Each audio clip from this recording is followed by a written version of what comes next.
Hey, so I'll be heading back from Ellensburg back to Seattle today. I like coming out to Ellensburg to stargaze and to get away from the drama in Seattle. But I learned a big lesson this past week, which is that a lot of times we can get a lot more than we think just by asking. When I was first learning to drive, when I was 19 or 20 years old at the time, I got my driver's license quite late in my life, actually.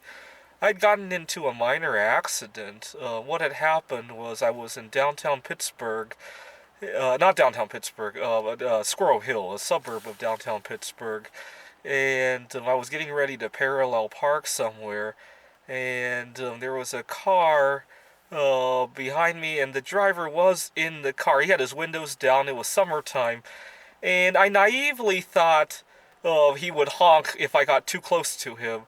So I was going very slowly, like probably less than a few miles an hour, and was trying to see how far I could get, and kaboom!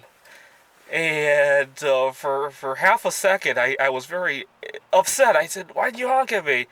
I don't know if I said those exact words. This was many years ago, and I said something that was a little bit untoward, and he got very upset. He was a little bit older than me. I think he was in his mid 20s. He said, "Why didn't you tell me to watch for you? I would have watched for you." And anyways, the car belonged to his parents. He took down my information, and his parents called me a couple days later to tell me not to worry about it. There wasn't any damage. And that was good, but it really hit home that maybe I should ask. I wish I had taken that lesson to heart right there. There are many things in between then and now that I really didn't speak up when I really should have. Um, Sometimes I I take things the wrong way when I do speak up as well. About 4 months ago, I was at my favorite grocery store, and I gotten a little sensitive over something. See, I have a binge eating problem.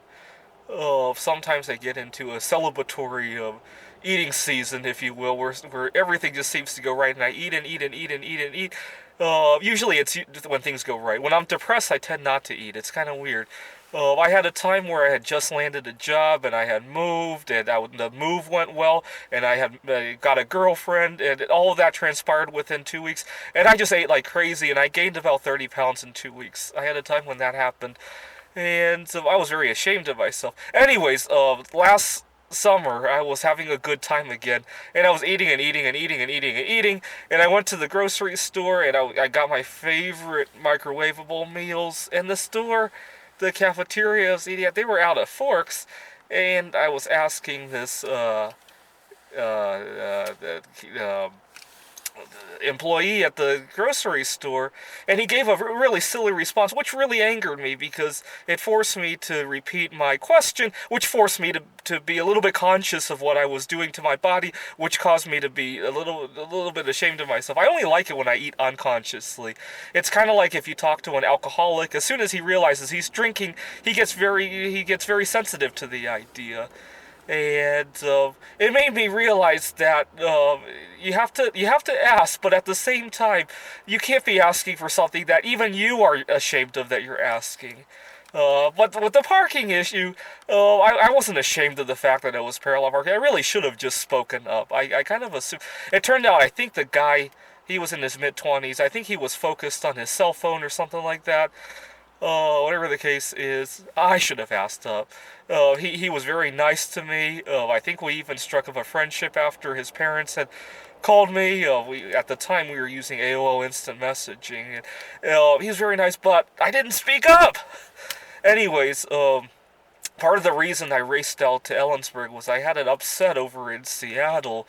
What had happened was a friend of mine that I had known for many years is getting married, and when I looked at his wedding invitation, uh, there was a gift registry, and I felt very pressured to buy him a gift, and it's not the end of the world. It's just that I have other needs at the moment too, and nobody buys me a gift for my other needs, and so it makes me feel a little bit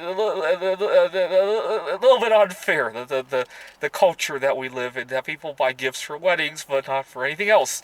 I got a little bit sensitive then, and then I raced out to Ellensburg because I love viewing the night sky. We have very dark skies here. Yesterday I got to see Venus, and I got to see the moon going through a bunch of star constellations. I'll be uploading some pictures to my Facebook account soon.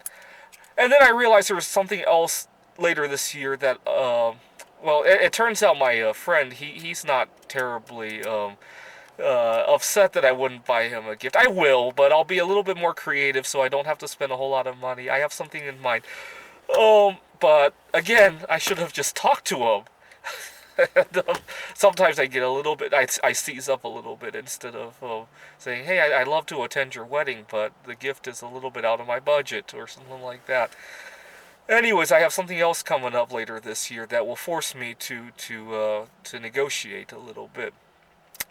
So this year, our computer gaming conference is going to be held in Madrid, Spain, which is nice because I could go to my favorite vacation destination in the same trip. The problem is every time I travel to Europe, one of the big problems is that pretty much any flight from the United States to Europe arrives in the morning, and by the time I get there, I'm exhausted. I want to go to a hotel, but you can't check into a hotel in the morning.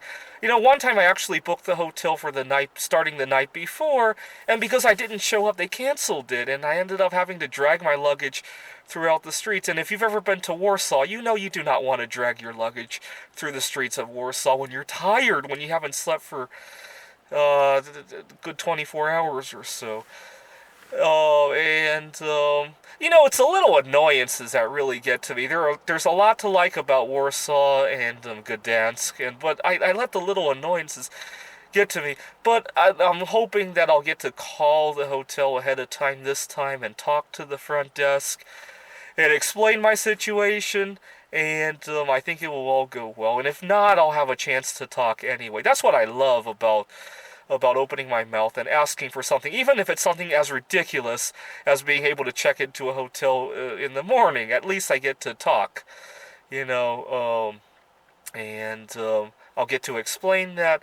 It's not very easy for me to sleep on an airplane because I have some dietary restrictions and I need to be awake to make sure that I don't come into contact with any of the problem items, and downtown Warsaw is not the best place to be when you're tired. I think anybody who lives in Warsaw would understand that anyway. The other thing, if that doesn't work, the other thing I could do is to take the flight into, instead of taking what I would probably do is to take a flight into Warsaw and then another flight from Warsaw to Gdansk. If the hotel doesn't turn out, maybe I could take a train from Warsaw to Gdansk instead, and that would kill some time so that by the time I get to Gdansk, I could check into the hotel. Whatever the case, it forces me to be on the proactive side of things, and that gets me a little excited to be able to problem solve a little bit and to talk. Sometimes I just close off the idea, or I just think I don't deserve what I should be asking for, and I just give up, like with my friend's wedding, or with the parking situation. That was 12 years ago.